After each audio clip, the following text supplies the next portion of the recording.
سب سے پہلی بات، انسانیت کا اور نوع انسانی کا ازلی اور ابدی دشمن وہ ابلیس لعین ہے۔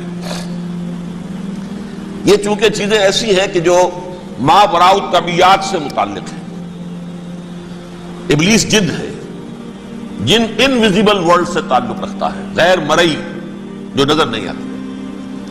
فرشتے انویزیبل ورلڈ سے تعلق رکھتے ہیں، غیر مرئی جو نظر نہیں آتے۔ یہ ہم جو ہے اور یہ حیوانات دنیا میں جو ہے یہ مرئی ہے، ویزیبل ہے۔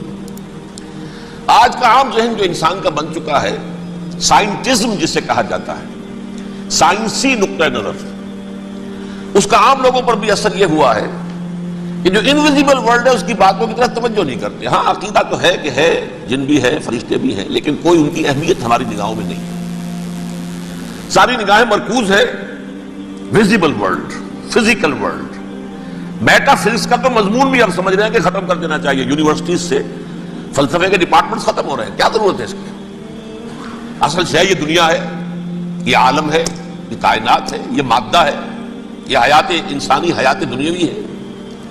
اس پر میرا جو مارکت الارا مضمون تھا 1967 کے جون میں جو چھپا تھا، اسلام کی نشرت ثانیہ کرنے کا اصل کام، کہ جو عہد حاضر کی جو تہذیب ہے اس کے 3 بنیادی اصول کیا ہیں؟ خدا ہے یا نہیں ہے چھوڑو، اس بحث پہ نہ پڑھو، کائنات تو ہے نا، مادہ تو ہے نا، روح کوئی شے ہے یا نہیں ہے کیا پتا، کسی نے دیکھی نہیں آج تک، لہذا اس کے بارے میں گفتگو کا فائدہ کیا، وقت کا سیاہ۔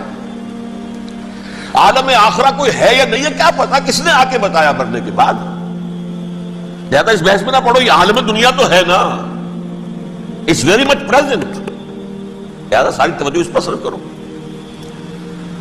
تو خدا کے مقابلے میں کائنات پر توجہ، روح کے مقابلے میں مادے اور جسم پر توجہ، حیات اخروی کے مقابلے میں حیات دنیاوی پر توجہ۔ یہ ہے اصل میں کریکس آف دی میٹر، اس تہذیب جدید کا خلاصہ یہ۔ دیکھیے اللہ تعالیٰ نے جو مخلوقات پیدا کی ہیں ان میں ایک تقسیم تو ہو سکتی ہے ذی حیات اور بغیر حیات، جاندار چیزیں اور بے جان چیزیں۔ بے جان چیزیں بے شمار، یہ تمام فلکیات، یہ پوری کائنات، یہ زمین، یہ پہاڑ، یہ شجر و حجر، کیا ہے؟ لیکن ایک ہے جاندار۔ ان جانداروں میں ایک تقسیم ہے، 2 کا تعلق غیر مرئی دنیا سے ہے، انویزیبل ورلڈ سے۔ فرشتے جو دکھائی نہیں دیتے، ان کی پیدائش ہوئی ہے نور سے۔ دوسرے جنات جو انسانوں سے پہلے پیدا کیے گئے، آدم سے پہلے، وَالْجَانَّ خَلَقْنَاهُ مِن قَبْلُ مِن نَارِ السَّمُومِ، جنات کو تو ہم بہت پہلے پیدا کر چکے تھے آگ کی لو سے، وہ بھی نظر نہیں آتے۔ تیسرے انسان اور اس دنیا میں جتنے بھی حیوانات ہیں، ان کا جو مادہ ہے وہ ارض، یہ زمین ہے، یہ مٹی سے بنے، تراب سے بنے، کرسٹ آف دی ارتھ سے بنے۔ اب ان میں ایک تقسیم ہے، ایک وہ ہے، ان تمام میں شعور تو ہے، حیوانات میں بھی شعور ہے، خود شعوری جسے کہتے ہیں سیلف کانشسنس، یہ صرف 3 میں ہے، فرشتہ، جن اور انسان۔ حیوانات میں خود شعوری نہیں ہے، کانشسنس ہے، سیلف کانشسنس نہیں ہے۔ ذرا سی بات سے سمجھا دوں آپ کو، میں دیکھ رہا ہوں، آپ مجھے دیکھ رہے ہیں، کتا بھی کوئی یہاں ہوتا تو مجھے دیکھ رہا ہوتا، لیکن کتے کو مجھے دیکھتے ہوئے یہ احساس نہیں ہوتا کہ میں دیکھ رہا ہوں، یعنی کتے کو یہ احساس نہیں ہوتا کہ وہ دیکھ رہا ہے، مجھے دیکھ تو رہا ہے، اس کو میں کا احساس نہیں ہے کچھ۔ میں جب دیکھ رہا ہوں تو میں سمجھتا ہوں میں دیکھ رہا ہوں، میں ہوں کوئی شے جو دیکھ رہا ہوں، یہ خود شعوری ہے، سیلف کانشسنس۔ کسی بھی کام کو کرتے ہوئے اپنے وجود کا احساس، میرا فیصلہ ہے، میری رائے ہے، یہ ہے در حقیقت سیلف کانشسنس، انا، سیلف، خودی۔ یہ حیوانات میں نہیں ہے، یہ ہے صرف ملائکہ، جنات اور انسان۔ اب یہاں مسئلہ پڑ گیا، بڑا پرپیچ مسئلہ۔ اللہ تعالیٰ نے پہلے انسانی ارواح کو پیدا کیا نور سے، پھر ناک سے پیدا کیا، نار سے، آگ سے جنات کو، پھر مٹی سے بنایا، آدم کا حی اللہ، اس میں روح پھونک دی، اب آدم بن گئے۔ اعلان یہ کر دیا کہ خلافت عرضی جو ہے وہ آدم کو عطا کی جا رہی ہے. یہ پیش پڑ گیا. اس پر تھوڑا سا اشکال تو فرشتوں کو بھی ہوا. قرآن میں ہے سورہ بقرہ کے 4 رکوع میں اتجعل فیہا من یفسد فیہا ویسفک الدماء ونحن نسبح بحمدک ونقدس لک. پروردگار اس آدم کو تو خلافت دے رہا ہے, زمین کے اندر اختیار دے دے گا, یہ تو فساد کرے گا, خوریزی کرے گا, ہم تیری تسبیح و تحمید میں لگے ہوئے ہیں, جو بھی حکم ہو ارشاد ہو ہم بجا لاتے ہیں, تو ضرورت کیا ہے؟ اس کا جواب اللہ نے دیا انی اعلم ما لا تعلمون. میری مشیت, میری حکمت وہ میں ہی جانتا ہوں, ضروری نہیں کہ تم اس کو شیئر کر سکتے. لیکن یہ جنات میں سے ایک جن تھا عزازیل. اب دیکھیے کہ جنات کو ایک قرب حاصل ہے ملائکہ کے ساتھ. کیوں؟ وہ نور سے پیدا کیے گئے, یہ نار سے پیدا کیے, کتنا قرب ہے دونوں میں. انسان پیدا کیا گیا مٹی سے, مٹی انرٹ ہے, آگ بھڑکتی ہے, اوپر اٹھتی ہے, شعلہ زنگ ہوتی ہے, انرجی ہے اس میں. نور اور نار میں بڑا قرب ہے.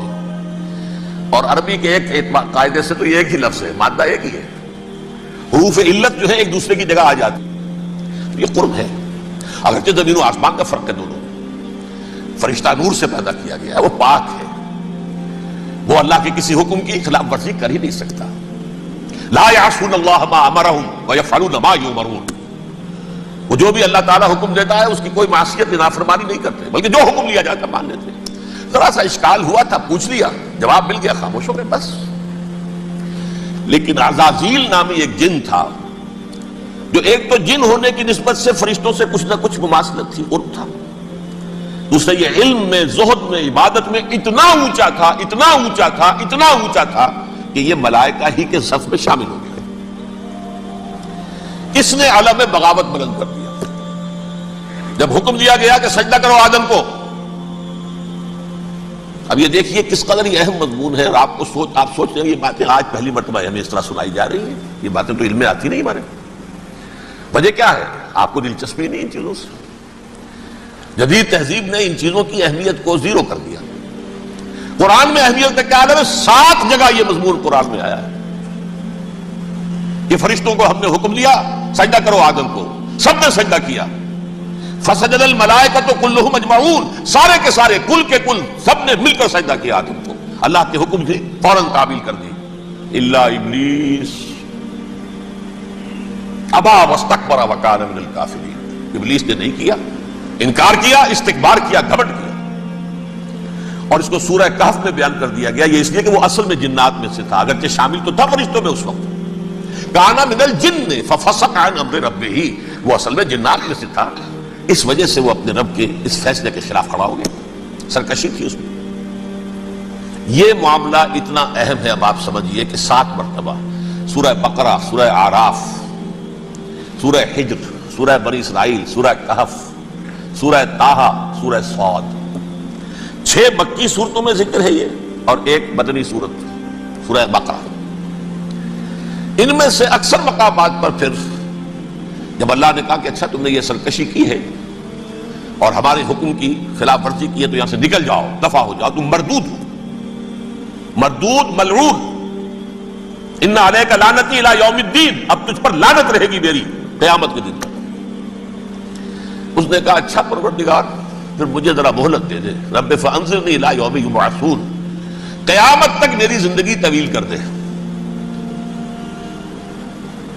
فذهب فإنك من المنظرین, کہہ دیا اچھا جاؤ, تمہاری یہ درخواست بھی ہم نے قبول کی. انہوں نے کہا پروردگار اب میں اس آدم کو بھی گمراہ کر کے چھوڑوں گا اور آدم کی نسل کو تباہ کر کے چھوڑوں گا. انتہائی شدید چیلنج کے انداز میں یہ قرآن مجید میں 4-5 مرتبہ مضمون آیا ہے. میں نے صرف 2 جگہ سے آپ کو اس وقت کوٹ کر کے سنایا تھا.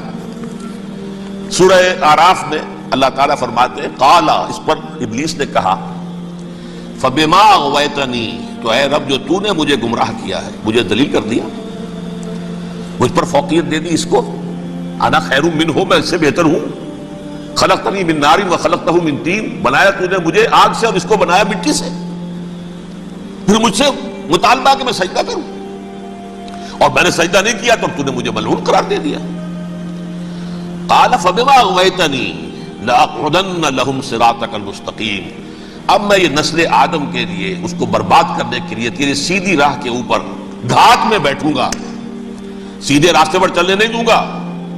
ثم لآتینہم من بین ایدیہم، پھر میں ان پر حملہ آور ہوں گا ان کے سامنے سے بھی، ومن خلفہم ان کے پیچھے سے بھی، وعن ایمانہم ان کے داہنی جانب سے بھی، وعن شمائلہم ان کے بائیں جانب سے بھی، ولا تجد اکثرہم شاکرین، اور تو دیکھے گا کہ ان کی اکثریت تیری شکر گزار بندوں پر مشتمل نہیں ہوگی. یہ چیلنج تھا. اور ایک چھوٹا سا چیلنج جو سورہ صاد میں آیا ہے، اور یہاں تو اس نے اللہ کے جلال کی قسم کھا کر کہا قال فبعزتک لأغوینہم اجمعین، اے رب تیری عزت تیرے جلال کی قسم ہے میں ان سب کو گمراہ کر کے چھوڑوں گا، الا عبادک منہم المخلصین، سوائے ان میں سے وہ کچھ لوگ جنہیں تو خالص اپنا بندہ بنا لے، جنہیں تو اپنا بندہ بنا لے. مخلص، مخلص نہیں، مخلص یہ مفعول ہے، فاعل نہیں ہے، جسے تو بنا لے. بعض لوگوں کو اللہ چن لیتا ہے، هو اجتباکم، تمہیں چن لیا ہے. استفاء، اجتباء، وہ بچیں گے جن کو تو اپنی خاص امان میں لے لے گا، باقی میں سب کو گمراہ کر کے چھوڑوں. یہ ہے اصل دنیا میں نوع انسانی کا ابدی دشمن، ازلی سے ابدی تک. اور اس میں نوٹ کیجئے کہ اس کی اصل بنیاد کیا ہوئی؟ دو لفظ، تکبر اور حسد. استکبرا، تکبر کیا، انا خیر منہ، میں اس سے بہتر ہوں. یہ ساری بس کی گانٹھ یہی ہے، سب سے بڑی گمراہی کی وجہ یہی ہے. اسی لیے کہا ہے حدیث میں لن يدخل الجنہ من کان فی قلبہ مثقال حبۃ من کبر، جنت میں ہرگز وہ شخص کبھی بھی داخل نہیں ہو سکے گا جس کے دل میں رائے کے دانے کے برابر بھی کبر ہے. تکبر سب سے بڑا جرم ہے. الکبر ردائی، اللہ فرماتا ہے یہ تکبر یہ تو میری چادر ہے. کوئی شخص تکبر کرتا ہے تو گویا میری چادر گھسیٹ رہا ہے میرے کندھے سے. عرب میں کسی شخص کی توہین کرنی ہوتی تھی تو اس کی چادر گھسیٹتے تھے، ننگا کر دیا گویا کہ یہ میری ردائی ہے. الکبر ردائی، یہ میری چادر ہے، یہ جامہ مجھے زیب دیتا ہے، مجھ پر راستہ آتا ہے. اور حسد، آدم کو جو برتری عطا ہو گئی اس حسد کی آگ میں وہ جل رہا ہے اور اس کا انتقام لینا چاہتا ہے. آدم سے بھی، آدم کو بھی گمراہ کیا، جنت سے نکلوایا. ویسے نکلنا تو انہیں تھا ہی مشیت اذنی میں، لیکن فوری طور پر اللہ کے حکم کی خلاف ورزی تو کروائی نا. فعصى آدم ربہ فغوى، آدم نے اپنے رب کے حکم کی نافرمانی کی اور گمراہ ہوا عارضی طور پر. یہ دوسری بات ہے، توبہ کر لی، اللہ نے توبہ قبول فرما لی، معاف کر دیا. وہ مستقل جو ہے وہ نسل انسانی پر اس گناہ کا اثر متوارث طور پر نہیں آ رہا ہے، ختم ہو چکا معاملہ، ہوا تھا ہو گیا. فتلقى آدم من ربہ کلمات فتاب علیہ انہ هو التواب الرحیم. اور توبہ کی شان یہ ہے جب وہ قبول ہو جائے اللہ کی جناب میں، کیا تائب من الذنب کمن لا ذنب له، گناہ سے توبہ کرنے والا ایسے ہوتا ہے جیسے اس نے کبھی گناہ کیا ہی نہیں تھا. لیکن بارہ وہ گمراہ کرنے میں کامیاب ہو گیا، حضرت آدم اور حوا کو بھی. اور نوع انسانی کی عظیم اکثریت، عظیم اکثریت، عظیم اکثریت اس کے داؤ میں آئی ہوئی ہے نہیں.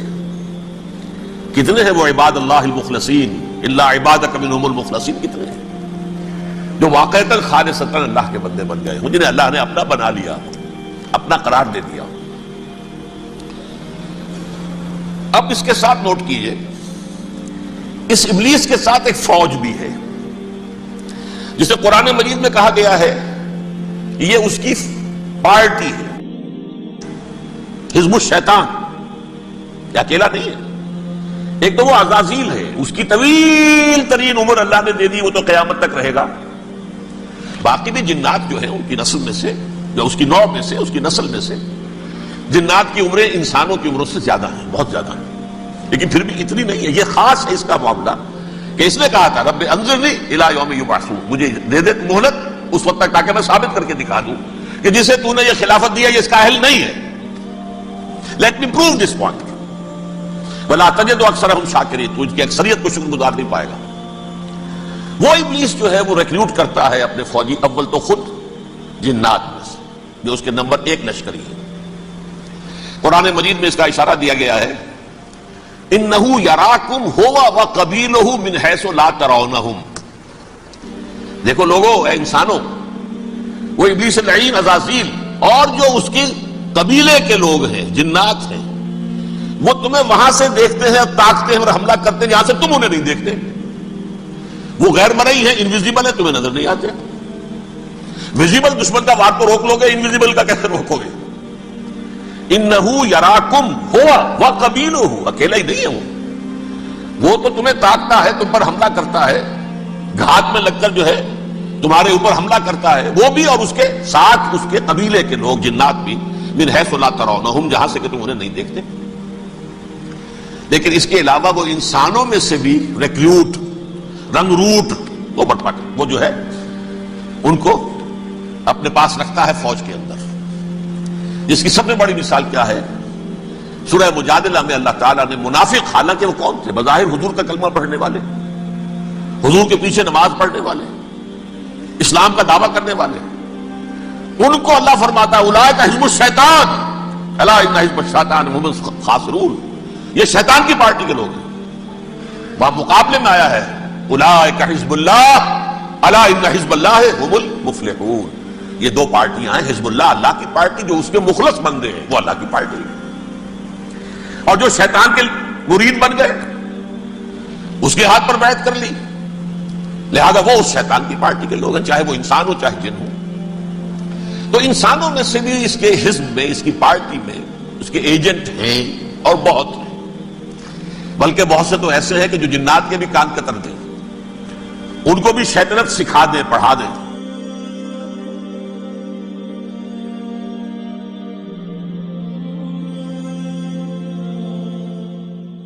میرے دوستوں نے یہ ویڈیو مکمل دیکھ لی، تو کیسی لگی آپ کو ویڈیو؟ امید کرتا ہوں کہ آپ کو اچھی ویڈیو لگی ہوگی. آپ کے علم میں اضافہ ہوا کہ نہیں ہوا، آپ ہمیں کمنٹس کر کے بتائیے گا. اور ایسی اچھی ویڈیو دیکھنے کے لیے ہمارے چینل کو سبسکرائب کیجیے گا. اوکے، اللہ حافظ.